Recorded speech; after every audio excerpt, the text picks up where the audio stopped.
Tem um detalhe que eu acho que é muito bacana, e a gente já está ali por meados, já você entra na administração do prefeito Roberto Cláudio, mas eu queria fazer uma comparação. Você pegou aqui a Maria Luísa, que teve essas dificuldades, né? Porque também era um processo de retomada, mas aí você viu aí Ciro Gomes, você viu Juracy, viu a Luiziane, até chegar o Roberto e chegar a gestão do Sarto, o prefeito Sarto, na qual você é vice, né? Essas transformações que foram acontecendo na cidade, isso te inspiraram também?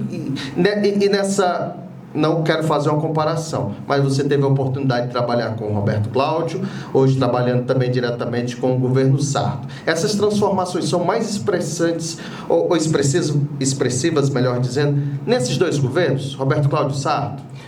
Com relação à cidade de Fortaleza, sim. Eu acho que o governo do Roberto Cláudio, ele começou muito bem, porque ele começou com um bom plano de governo, bem construído, bem estruturado, como eu falei. E ele seguiu a risca ali? Seguiu a risca o plano de governo. Depois foi aperfeiçoando, na medida em que ele criou coletivamente, construiu coletivamente, a partir do Instituto de Planejamento, o Fortaleza 2040. Perfeito. E hoje o Fortaleza 2040, ele é o plano de longo prazo, é o plano estratégico da cidade de Fortaleza. Ele guarda a grande ambição da cidade em relação ao seu futuro. E ele dialoga com um conjunto de outros documentos, como o plano plurianual, o plano de governo, o plano diretor. Mas você tem um plano de longo prazo em que você quer alcançar um conjunto de objetivos, de metas e com indicadores para você medir se você está indo na direção certa ou não. Então, eu acho que o Roberto Cláudio, ele acelerou o processo de transformação da cidade de Fortaleza, ele melhorou as políticas públicas, ele melhorou a capacidade das políticas públicas de produzirem um impacto maior, né? E, ao mesmo tempo, o Roberto Cláudio, ele organizou o futuro da cidade. Eu acho que o Sarto, ele vem para dar continuidade a esse processo e, ao mesmo tempo, ele traz um conjunto de inovações, né? Eu vim com o Sarto para inovar também. Eu acho que na gestão pública você não pode continuar por continuar. O problema da política é o continuismo. Qual é o problema que eu vejo hoje no governo humano? É porque ele é o continuismo pelo continuismo. Não tem inovação no governo humano. Diferentemente do governo do Cid para o Camilo, que houve inovação. De novo, porque teve uma base sólida na construção do plano de governo. E isso fez com que o governo do Camilo conseguisse, inclusive, enfrentar as adversidades que enfrentou durante o seu governo, que foram muitas. O governo do Elmano já é um governo em que a cara dele é de continuismo por um lado e de retrocesso, de atraso por outro. Veja, o Elmano desfez a reforma administrativa do Camilo, que foi para dar mais eficiência. O Elmano desfez completamente. Isso é atraso.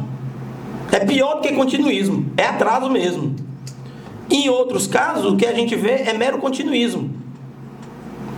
Veja, o hub aéreo. O que está acontecendo com o hub aéreo? A gente está perdendo o hub aéreo.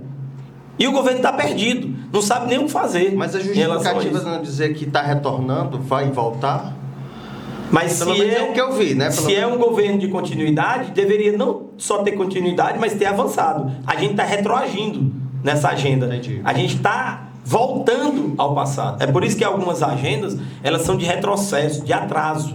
E outras de mero continuismo, que também não vai levar a inovação nenhuma. Então, é por isso que eu acho que a gente está no momento, no estado do Ceará, em que a gente precisa de um novo projeto. E esse grupo que está aí não tem condições de construir esse projeto.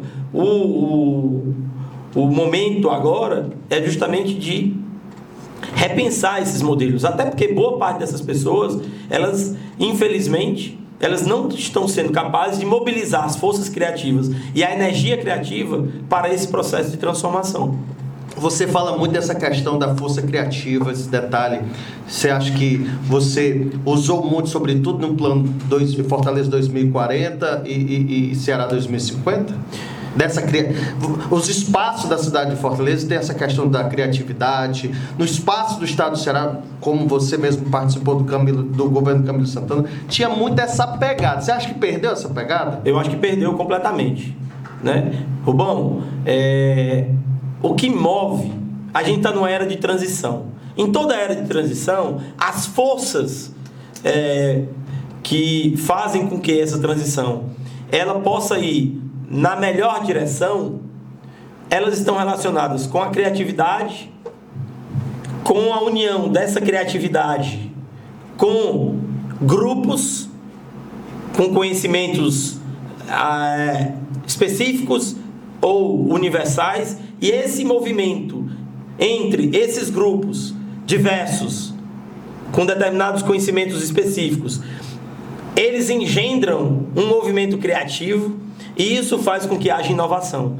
A era que nós estamos passando é uma era dominada por inovadores, certo, em que a inovação é o motor do desenvolvimento, seja no setor privado, seja no setor público, seja no terceiro setor. E o que vai fazer com que a gente seja capaz de enfrentar os desafios do século XXI é a inovação, é a nossa capacidade de superar as condições que temos no presente. Então, sem criatividade, sem a diversidade de pessoas, sem a capacidade de reunir e engajar essas pessoas, a gente não vai gerar inovação. E sem inovação, a gente para no tempo.